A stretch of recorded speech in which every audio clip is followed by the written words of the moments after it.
that I wanted to talk about this because I have a very fun fact for you. Six of I think it's six. Six of the last seven head coaches who have lost to the Steelers have been fired the next day or the next week. I did hear about this stat. I think I saw it on Twitter. I did as well. I don't know for it's such a tricky spot because him and Andrew Berry, for that matter, just got contract extensions this past offseason. And I would say, for the most part, Kevin Stefanski earned that contract extension, winning Coach of the Year twice, getting into the playoffs, especially last season, off the backs of P.J. Walker, Dorian Thompson-Robinson, and Joe Flacco. Notice I didn't mention a certain name in there. We're not going to mention him. But think about that for a second. Like, who was it that beat the San Francisco 49ers? It was PJ. It was PJ Walker. I know number 4 started the game against the Indianapolis Colts, but he got injured as usual. And, well, PJ Walker came in and won that game. Who beat the Pittsburgh Steelers? Let me think. Was it number 4? Nope. It was Dorian Thompson-Robinson. And then who came in and won the final 4 or 5 games of the season, whatever it was? It was Joe Flacco. Uncle Joe, baby. Which I was probably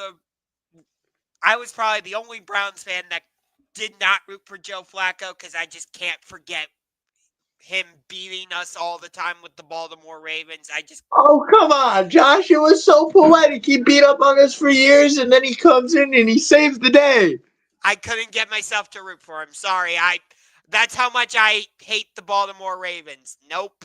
I couldn't get it. I hate Baltimore a lot, but Joe can swing that football, and he didn't give a crap if he played for Cleveland or who he played for. He just wanted to win, and he happened to help us. So, Joe, thanks for the whoopings over the years, and thanks for the help last year. I wish you were still in a Cleveland Browns uniform. I think he wishes he was still in a Cleveland Browns uniform.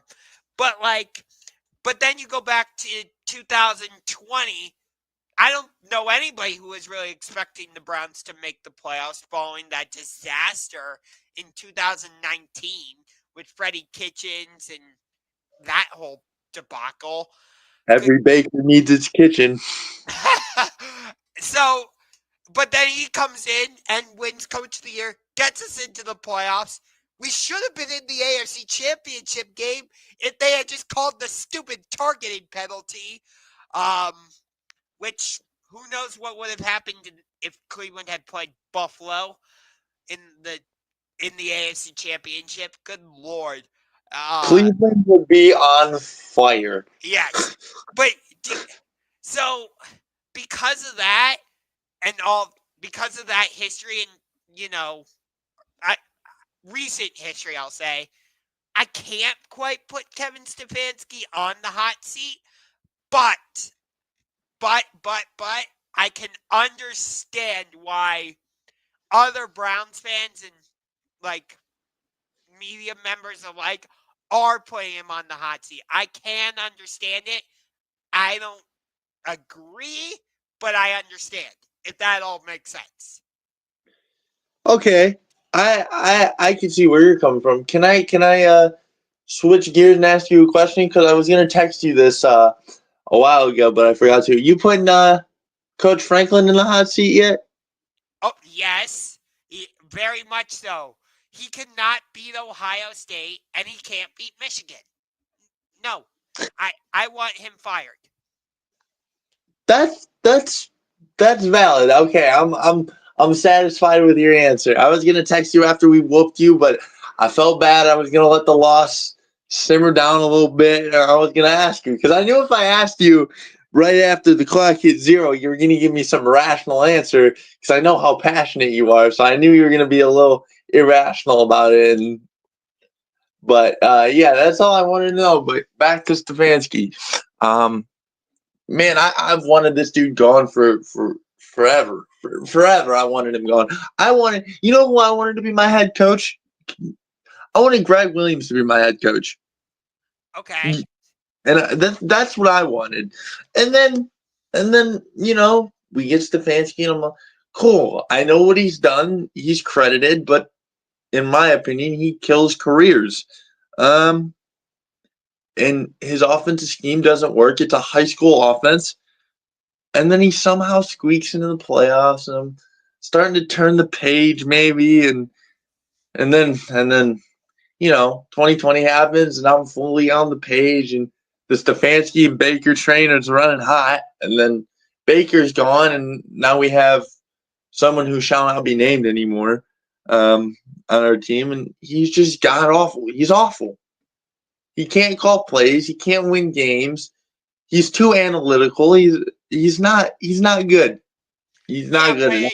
But again, he won games with DTR, PJ Walker, and Joe Flacco as our starting quarterbacks. Joe Flacco was playing phenomenal football.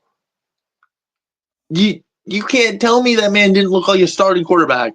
I'm not trying to discredit Joe Flacco, but you have to give some credit to Kevin Stefanski for. I do. I just don't like his coaching style. And for that, I think this loss earns him a spot. If he loses to Pittsburgh, he might be able to squeak one out. But if he does, I think it puts him in the hot seat. Which again, I understand that reasoning. I fully get where you're coming from. But that's part of my problem with the Browns is like, and to go back to our earlier discussion about Pittsburgh, like, why have the Steelers been so successful for so long? Like, they keep the same offensive or same coach.